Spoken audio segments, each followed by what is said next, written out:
Hey everybody, Dusty here at Mojave Audio World Headquarters. And we have a very special guest today who is also a good pal of mine, Mr. Brian Whelan. Thanks for having me. Welcome, Brian. Yeah, great to be here. Great. Yeah, we've been wanting to get you down here and talk about what you're up to. Yeah. Brian and I know each other through a mutual Dwight Yoakam. We've both done a lot of work with Dwight Yoakam, not at the same time, but actually it was through Mitch Marine, who's awesome drummer of Dwight Yoakam for many years, for a Jim Lauderdale gig. And if you don't know Jim Lauderdale, you need to. He's pretty much the king of Americana and an amazing talent who I've worked with a lot. And we were looking for a guitar player for a gig out here. And I told Mitch, it's like, look, this is a tough gig because we play like 30 songs and all of them have really distinctive guitar parts. And Mitch said, I know the guy. And that's how I met Brian. And so we've been doing Jim gigs annually pretty much for years now. Which I love. I love getting to do that gig. And, Mitch was kind enough to recommend me for several things that ended up being really good. Chris Shiflett was another one. But, that was Mitch. And, and the Jim Lauderdale thing was a great opportunity because it turned into, like you, it's like anytime he comes out here on the West Coast, I got to come play in the band. Right. Which is awesome. Right. I love it. We've actually got a little mini tour happening later in November. So if you're in the Southern California area, you got to come out. Come see us. I'll be posting about it on my Facebook, so you can find out the dates. So let's talk about Dwight a little bit. Okay. You were kind of a monster man with Dwight. Let's see, you played guitar, pedal steel, keyboards. Yeah, and it was mostly harmony. It was those last two was the majority of it. It was mostly a singer, a background singer, and a keyboard player, and there was a little bit of guitar, and a little bit of accordion and mandolin, and some of these, and then pedal steel, which I learned, and I'll use air quotes there because I'm not a great pedal steel player, but I learned that for that gig. Right. Which is kind of interesting. It was an interesting opportunity that I don't know a lot of artists would give you that opportunity to learn while you're on the bandstand, while you're like working on the gig. So that was very unique to say the least. But I was lucky to tour with him for about 5 years and make, I think, 3 records with him. One of the cool things about Dwight is he uses his road band in the studio, and in country music, that's not always the case. Yeah, he always has. He always has. So I was lucky to be a part of that, and it was a great job that I loved. Right. And getting to play with these great musicians, Mitch Marine, and then the bass player Jonathan Clark is the best harmony singer that I've ever really got to be around. I and for you to say that, that's because with your voice. That's a lot. That's the thing. When he and I were there together, it was. I mean, we had some really great moments live and in the studio with the 3-part harmony. What we could do. Yeah. That's great. Since then, you do the occasional session with Dwight too, don't you? Yeah, he wants one person to be wants one person to do the auxiliary role. Right. And most of the people, especially now that that job has had fiddle added back into it. Right. So most of the people who do it are stringed instrument experts, where they play guitar and pedal steel and fiddle and mandolin and things like that. And they're not always singers and they're not always keyboard players. And so I tend to get the call when he's doing something in LA, whether it's a session or sometimes video shoots or some certain projects, like one-off things. Yeah, and like I got to go play when he had the monkeys on his Sirius XM show. Right. So I mean, I'm grateful for that relationship and that I still get to go be a part of it. I mean, because I hadn't been on the road with him for a couple of years, and one day I just find myself playing Pleasant Valley Sunday with Mickey Dolenz, and Dwight's over there. I mean, it's you get to have these moments that are these just amazing moments. So I'm lucky to get the call. For those of you that don't know, Dwight has his own channel on Sirius satellite radio called the Bakersfield Beat, and it's really great. He's on there a lot in person, but also just the music that he programs. Yeah, he programs the whole station, and then he'll sporadically do an episode of his show called Greater Bakersfield, where he interviews, like I mentioned, the Monkees, but it's anyone from Billy Bob Thornton to Lenny Waronker, or just all the people that are in his orbit. Right. He'll have them on to talk about their experience working in music, particularly like roots or country music in California, which is kind of that's kind of the main thrust of what Dwight is all about, is California country. Right.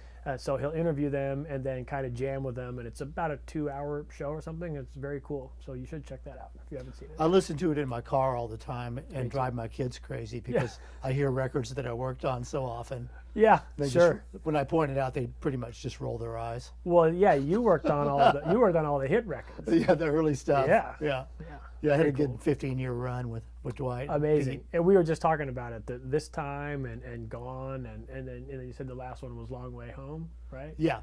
Which, I mean, they all sound amazing. They're all Yeah, great there were. records. I just put something on my Facebook earlier this week.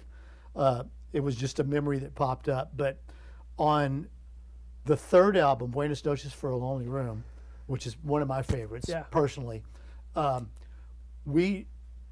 an engineer, formerly Charlie Picari, now Christine Picari, dear friend, who was a staff engineer at Capitol, were able to spend a day figuring out how to sync the tremolo to the track. By hand? No, what had happened? No, because it always drifts when you do it by hand, Okay. right? I don't know. Well, this is I've done it many above times. my pay grade. Yeah. Right, it'll always drift. Okay. Even if you cut with a click, the tremolo will drift. Okay. But Pete Anderson, producer and guitar player, was playing through Twins at that point. He had two of them. And he'd had Jim Demeter modify it to where he could sync the tremolo on the 2 amps. So it was just like a guitar cable went from a jack on one amp into another. Okay. And the tremolos were in sync. Oh, wow. So me being, curious and not all that technical, it's like, I wonder what that sounds like. So I unplug it from the slave amp and stick it in the input so we could hear it, and it's just kind of going womp, womp, womp, womp, womp, womp. I said, hey, Christine, can we simulate that? He goes, oh yeah. He goes to the shop and gets a signal generator that's got an audio trigger to it. Oh, wow. And we were able to use, I can't remember if it was a click track or just like a mix of the drums. Okay. But we had it triggering the tremolo. And if you listen to a song called What I Don't Know, that's on the third record, Buenas Noches from a Lonely Room, that tremolo is locked. Okay. And That's a great track. Okay. Those I were will the listen to days that. when we had. I was just gonna say those were the days. Yeah, when you we had that kind big of time budgets and money. Yeah. you could spend a day chasing a little idea. Yeah. You know? Well, and by the way, and that's one of the things with Dwight that was so great, is being able to watch. I mean, he still does that. He still takes the time to search for the right sound. Right. Whether that is something in the gear or something in the production or something in the arrangement or performance or whatever, and he'll really take the time to do it.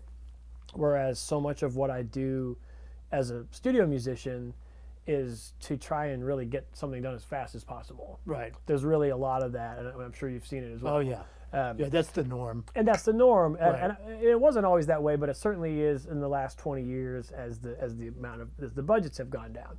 But Dwight doesn't care about that, and he just goes in and does it until it's right. And to get to do that with him was, like I mentioned earlier, it's just a great experience. And at the time, I didn't even realize how lucky I was. But it's like getting to go to Capitol, East West, Henson Studios, which is the old A&M. I mean, these are like historical monuments. Yeah, basically. legendary, iconic legendary studios. Hollywood studios, and that's where he likes to work. So, and he takes this, he takes the time to get it right. And on top of all of that, it made me a better musician in terms of, being hooked up to a click track all the time improves your sense of rhythm. Oh yeah. And then having, especially something like pedal steel, which is this awful instrument, like having it under the microscope of a really nice microphone and a really nice preamp, and you're hearing it through the studio mains. All the detail. You can hear every little mistake that you make pitch-wise. Right. And my pitch was forever altered from that experience. I mean, I hear pitch now in general, like on acoustic guitar or on vocals, and it comes from that experience. It comes from 4 or 5 years of listening under that microscope. So I owe him a lot of that. Right. It's funny that you mentioned that about pitch, because we used to, way before the Pro Tools Auto-Tune days, we used to use my Emulator 3 I don't know keyboard. what that is. Okay, all right. It was one of the first sampling keyboards. with like a decent frequency response. Okay. I think it was probably 8-bit. I don't know. Somebody out there will correct me. I think it was 8-bit, but it was the state of the art at the time. It was like buying a car. It was so expensive. But me and another staff engineer formerly from Capitol named Pete Dell, who's now a famous mastering engineer, who also has perfect pitch, we would tune vocals using my emulator. So he would be at the board matching levels with the gain and punching in and out on the Studer. I see. And I'd be back here with the keyboard triggering the sample and doing the pitch wheel. Yeah. And I don't have perfect pitch. I've got, like most Probably musicians, relative pitch. good relative pitch. And I could always hear flat, but sharp things didn't necessarily register as being above to me. Interesting. It just sounded a little weird. Uh-huh. It's like, that doesn't sound quite right. Yeah. But my brain wouldn't say that sharp. But he was like a human strobe tuner. Sure. And would just like become personally offended when things were too far Yeah. out of tune. I was always like, wonder about. That's so sharp. Well, don't Bring you it always down. wonder about perfect pitch kind of being something of a double-edged sword? Oh, absolutely. Whereas, like, it's handy in a lot of ways. Right. But also, it's like you're always going to know if everything is if everything is out of tune or off from A440 or whatever. Whereas, Right. like, sometimes the whole band is off from 440. Or those Beatles songs where they yeah. VSO'd it up Yeah. or down. It's like, Yeah. falls in the cracks. Well, there's even a track on Born in the USA that's in between two keys. Mm. And I think it could be Verispeed, Right. but there's no keyboard. It could just be that it's all string instruments. Right. And so they just tune Tune to this tune guitar. to one another. Yeah. Right. And it sounds great. Right. But it's in between it's in between A and B flat. So Right. is that if you had perfect pitch, would that drive you crazy to hear that? Or Yeah, I mean, well, I don't know. well, Pete, I don't know how he is now because this was a long time ago, but we used to hang out a bunch, and he didn't like to listen to like 50s, Oh, oldies radio. which is such a drag. there That's was, the best I stuff. know, but there was so much stuff out of tune. It was Oh, of just like, course. Yeah. tuning on that stuff. Well, it's funny that you say you didn't hear the sharpness. To me, that is what always sounds so bad, especially Right. with singing and guitars. When people swing sharp, that's the kind of alley cat yowling type of Right. sound. Whereas when you're flat, it can sometimes almost be like sweet. I mean, I think of someone like Lou Reed, who I love, who is just kind of perpetually kind of like under, right. or Graham Parsons, who we were talking about. I mean, Graham Right. Parsons sang flat on many of his recordings, Yep. and if you hook it up to a strobe tuner or care to, you can hear it. It doesn't make it really sound bad. It has a certain kind of longing to it. It has a certain kind of sound that fits the sad country music that he's playing, and so it isn't always bad to be out of tune. Yeah, and he put so much emotion Yeah. in his stuff that you get the point. But yeah, Graham could be pretty lazy about Yeah. his pitch. Well, and certainly I think there were substances involved too, but Absolutely. a lot of just flat singing that somehow has become part of the genre. I Right. mean, that's like when you think of sad, drinking songs and sad country songs, and all the cheating songs, whatever. It's like sometimes, Conway Twitty is probably one of the more famous examples where he's a little bit under pitched sometimes, and it just adds to the kind of aching and longing of what Right. he's singing about. Right. Yeah, it's really funny. And we would do that tuning with the emulator, and we'd be like, wow, What a wouldn't it be trip. so great if we could automate this somehow? If there was like a way. And little did we know auto-tune would be, They figured it out. yeah, and semi-ruin music forever. Well, yeah, and auto-tune has become an effect that is used like chorus or flanger or reverb Yeah, or T-Pain compression and- or whatever. Yeah, where- Kanye and all those people. well, I remember they Cher started. started it. Who started it? Cher. Okay, yeah. Oh, yeah, it's the.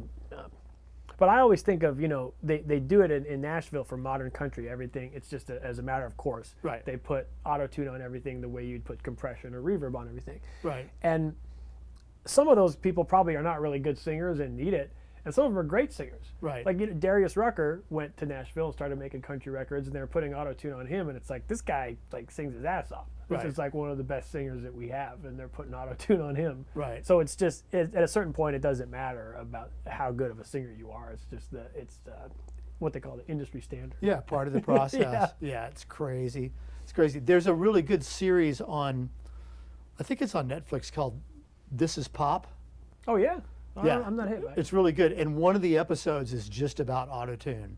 and mainly about T-Pain Oh, cool. and his experience. Oh, I gotta watch that. But it's really, and the guy that invented autotune is on there and Oh, cool. shows like the math on a chalkboard. Like, yeah, here's autotune. Oh, cool. Somebody So asked him the about algorithm. it at a party. He was some sort of, aerospace engineer or something. I And love it. It's like, could you do this? He goes, oh yeah. And he just went home and did it. He's like, well, we went to the moon. Right. He's like, I can make right. you sing it tune, I think. Right. Yeah.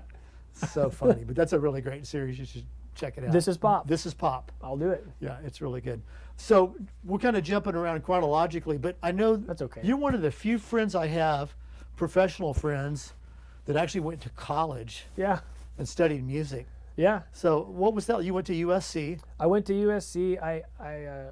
I came, and I mentioned it earlier. I turned 18 in the year 2000, which was the year that Napster broke. Right. So my entire adult life has been in a streaming / file sharing world, Right. which has been interesting, because being a professional musician for the last 20 years or so in that world has been very interesting. And I should have really sensed when I was at USC that sea change, because it was happening right in front of my eyes. I actually signed up to be a recording arts major because I fancied myself a recording engineer because I had a 4-track in my garage when I was in high That's how school. it starts for all of us. Turns out I was not a good engineer, and I had a lot of trouble with those classes, particularly recording theory, amps and volts and watts and signal flow and all that. Right. But the most interesting part of that experience was, they stood up the first day of recording class, and the head of the department says, Pro Tools sounds terrible, and it's not going to last. And he goes, I'm going to teach you how to splice tape with a razor, and I'm going to teach you how to route signal through this SSL 24-track board and do things like that. And so I did about 3 semesters of that. I wasn't very good at it, and about and around that time, my sophomore year, they phased the major out. They rolled it into their music industry program, and they rolled their Studer tape machines into a closet somewhere and put a sheet over them, and brought in computers to teach Pro Tools. And I didn't finish that major. I ended up with basically like a BA in music theory. Because I took a ton of just music theory and ear training, orchestration, things like that, which has served me really well.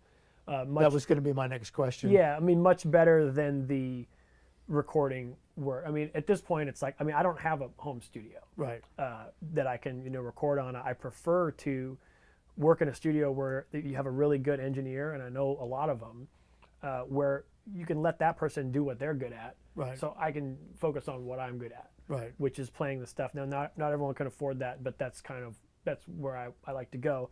The music theory is, I kind of credit that with my longevity in this business. Right. Not everyone who works in the music business understands, music theory and how harmony works and things like that. And it doesn't stop them from being good singers or good songwriters, but it helps to have someone in the room who can kind of translate. And I don't even mean like I'm always the musical director or the producer, but I always know what's going on in the song harmonically, and I can make charts quickly and things like that. So that comes from my college experience. Most of the time, people don't really care that I went to college, but Dwight thought it was great. Dwight loved it because he doesn't have. I think Mitch went to. He went to North Texas State. Yeah, right? he went to music school. He's a Denton guy. Yeah, which is a legendary jazz Yeah. program, and the percussion director there is a legendary guy. And so many of his students have come out to LA and become professional drummers, including Mitch. But other than that, most of the people who work for Dwight did not go to college. Right. They They studied grew up music in beer that way. joints. Yep, Right. that's right. And I have done my fair share of beer joints, but it's definitely, it's a little bit more just well-rounded because I have that side, and then I have the music school side as well. And I'm certainly not the best guy on the block, but it's been enough to get me by. That's cool. Yeah. Yeah, that's very And cool. theory, I'm a music theory nerd. Like the way you are about microphones and compressors and stuff. I'm that way about theory, where I love talking about, chord progressions and melodies and rhythmic patterns and strumming patterns and things like that, and where they come from and who is the first person to do it and who they borrowed it from and everything. That stuff is all fascinating to me. That's cool. Yeah. Tell us a little bit about working with Chris Shiflett from the Foo Fighters. Chris is great. I met Chris through Mitch as well. So Jim Lauderdale and Chris Shiflett were two really great artists that Mitch was involved with and plugged me into in the years that he and I worked together for Dwight. And Mitch also produced my last full-length record and played drums in my live band for those years as well. Right. Just a side note, I got Mitch the audition with Dwight. For Pete. Right. Yeah. So, I'm just saying. Yeah. Well, you're saying I owe you. Well, it kind of, between you and Doug Pettibone and Jim Christie, there's like, Well, all roads lead to Dusty Wakeman. And and they pass through Dusty Wakeman. Through, sure. They don't stop here. Yeah. No, I mean, and that's great. And I do owe you because, and Dwight owes you because Mitch Marine is aside from being a great talent, he's a great guy, but he's also like a conduit, and he knows who to get to plug into things. Right. And he's a smart guy. I think he's been with Dwight longer than anybody ever, who's right? ever been with Dwight. Right. I would, yeah, I think so. Yep. Anyway, long story short, he recommended me to Chris Shiflett, who's the guitar player in the Foo Fighters, and he has a kind of roots music, country music side project. And he's on now, I think, his 4th or 5th record doing that music, and I got to co-write for a couple of those records, although I didn't play on the records. He made them in Nashville with Dave Cobb. But I co-wrote a handful of songs with Chris, which was a cool experience, and then I toured with him. The first record, we went out and toured, he can only really do a few months before he has to go back and work for the Foo Fighters. Right. Poor guy. Yeah, exactly. So we did what a bunch problem to have. Yeah, and I could kind of relate on a lower level, obviously, but like I could only do my music in between Dwight's stuff, which is part of the reason why I stopped working for Dwight. But yeah, so Chris went out. We did about every couple of years. We would go out and do a bunch of touring, and it was great. It was a lot of fun. One of my favorite things was he did a signature Telecaster for Fender that has become my favorite guitar. It's a very unique guitar. It's a deluxe Telecaster, so it's a tele body with humbuckers, but it has a neck. It looks like a Telecaster neck, but the fretboard is like kind of borrowed from a Gibson style guitar, so it has a flatter radial curve, and it's unique to this guitar. Oh wow. And it was weird to play at first because it was so different from a regular Tele or a Stratocaster, but I've just fallen in love with it, and to the point of like, I bother Fender to just send me a bunch of these necks so I can put them on other guitars, which they're kind of, they don't always want to do that, right. but I'm getting there. Right. And that, speaking of Fender, you're actually doing some online stuff for Fender, right? Yeah, well, they have their music education arm is focused around this app they have called Fender Play, which teaches guitar and teaches music over a series of short videos. And then to promote that, they have they do live streams, various live streams, and one of the ones I do is called Fender Play Live, where we do deep dives into some of the techniques that they teach, and then some of the songs that they've licensed the rights to, that they used to teach. Right. So, like, we can talk about doing, double stops and bends, and I can use Johnny B. Good, and I can play Johnny B. Good. Right. The one that I watched, you guys were doing one. Yeah. Johnny B. Good. We did like a 50. That was the first one I did. And we means you and... Eugene Edwards, who is the current guitar player for Dwight, and an old friend. I've known Gene for 18 years or something like that. That was one of my first LA bands, was Gene's band. Right. And Dylan Caligiuri, who is the other, he's also a USC grad, as a doctorate of music, and the three of us do these deep dives, and it's kind of it's a little bit like the Three Stooges, and a little bit like a music class, and right. it's pretty fun. It's on Fender's YouTube channel. Oh, cool. Yeah. Cool. Great. Yeah, they're a great. I mean, it's a great company to work for. I've been enjoying that a lot. Cool. I'll have to tune in for more of those. There's just Please too much do. content. I've got like 24/7. Some friend is online doing something. Oh yeah. At any given moment. Well, it's it's hard too to much keep up. content for you and maybe for me, but there's some people for whom it's not enough. Right. So I mean, it's like we just got to keep churning it out. Yep. Let's see. What else did I want to ask you? I think that gets us to the present. So, kind of in prepping for this today, I listened to your latest single, which is called Fresh. Yeah. And just love it. And it's a little bit of a departure for you. It's a little more rock. Yeah, it's more, and I've always combined, my country music influences with rock, 50s rock and roll influences like Chuck Berry and Buddy Holly. Some of that kind of became like power pop music, which was the Beatles, and then down the road bands like Rockpile and things like that. So Right. I've always kind of combined those things. Some of the last 3 singles that I've released are from a new batch of songs that I made with Luke Adams, who's a great drummer and producer. And those songs have a little bit more of a futuristic feel to them, or at least not a throwback Right. feel. They're just hopefully a little bit more modern. But yeah, thanks for saying that about Fresh.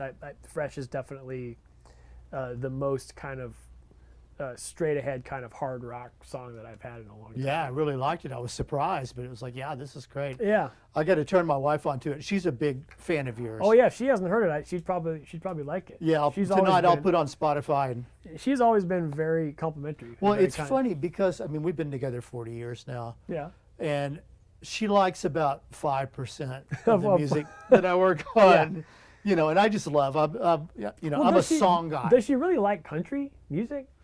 'Cause She you- likes it okay. likes it She's okay? learned. That's so much of what you do. Yeah, she's learned it. Well, I'm kind of like you. I do mean, more, yeah, I've you do had done a lot of country. Yeah. Country's been good to me, but I still consider myself a rock and roller. Yeah. Primarily. That's You know, kind of still where I'm Beatles at too. and Stones at number 1 and 2. Well, because the rock and roll, all the Buddy Holly and Chuck Berry stuff was stuff I fell in love with via my parents when I was like 6 right. and 7 years old, and so that's kind of been my life's work. Country music came much later. I mean, it came hanging out at the Cinema Bar, which is a kind of a legendary dive bar on the west side of LA, where I met all the people that eventually led me to Jim Lauderdale and Dwight Yoakam. Right. and- Mike and Stinson, Sin City. Randy Weeks. So great Randy talents. Weeks had a band, and Randy Weeks is he wrote "Can't Let Go," so Right. he's a great songwriter and a I great. did 3 talent. albums with him. Lonesome But Strangers. that's right, you did all those, yeah. Yeah. I mean, he was also kind of an underrated talent scout. Oh, yeah. Like the way he kind of put these bands together, it's like everyone in the band is like a powerhouse. He had Well, that's how I met Mike Stinson, was through Randy Weeks. Randy. Yeah, and Mike was great as another artist I got to work for. He wrote Late Great Golden State, which Dwight cut, and many, many other good songs. And, I mean, that he was one of the people who kind of taught me about country music. Right. Like the first time I heard, this is embarrassing, but the first time I ever even heard George Jones in my life was to learn George Jones songs for Mike Stinson's set. Oh, cool. Because Mike used to play 3 and 4 hour sets. Right. So he had a lot of classic country covers, and it's a lot of the first Hank Williams and George Jones. I mean, I didn't grow up with that music. I grew Right. up in Seattle. It wasn't really around my town that much. It wasn't around my family that much, and so I didn't know. But like you, the genre has been really good to me, and I fell in love with it at about 21, and started to just go back and learn all about it, and eventually it led to Dwight, who of course is a font of knowledge for that genre, yeah. and so you Right. can just.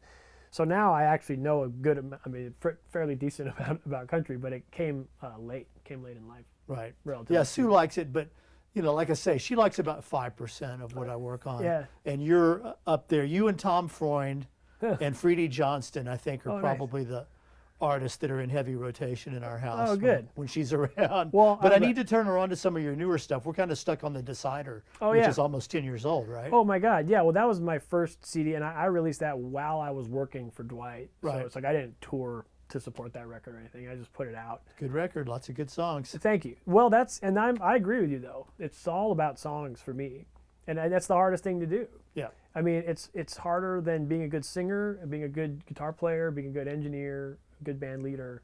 I mean, writing a good song is incredibly difficult, in my opinion. Right. Yeah, and especially you and I have both worked with people like Jim. When you get to work with people who are really good at it, Yeah, it can it's spoil you a little crazy. bit. Yeah. He puts out, what, 2 albums a year or something? Yeah. Well, he's very prolific, but I Yeah. mean, I'm just saying it. He's good at it. Yeah. And His work ethic, I mean, That's if part he's of it. awake, he's writing. yeah, he always says, I go, man. I've commented several times. I go, you got a lot of songs, and he goes, it's not enough. Right. He goes, it's never enough. Yeah. Yeah. Cool. Well, let's see. They can find out about you on. I have a website, brianwhelanmusic.com. I put all my dates on there and everything that I'm up to, and then I always have reminders on Instagram and Facebook. I'm pretty easy to find. So if I'm going to be on TV or on the internet, or if I'm going to be, on the road somewhere, it's all easy to find. Cool. Well, thanks for coming. Thanks for having me, Dustin. We're going to impose on you to play a song for us here in a minute. I'd love to. What are you going to play? I want to play one of my, I've had 3 singles I've put out over the last year or so. I'm going to play one of them called So Long Blue. Cool. Well, thanks, buddy. Thank you. Appreciate you. Yeah, man. See you next time.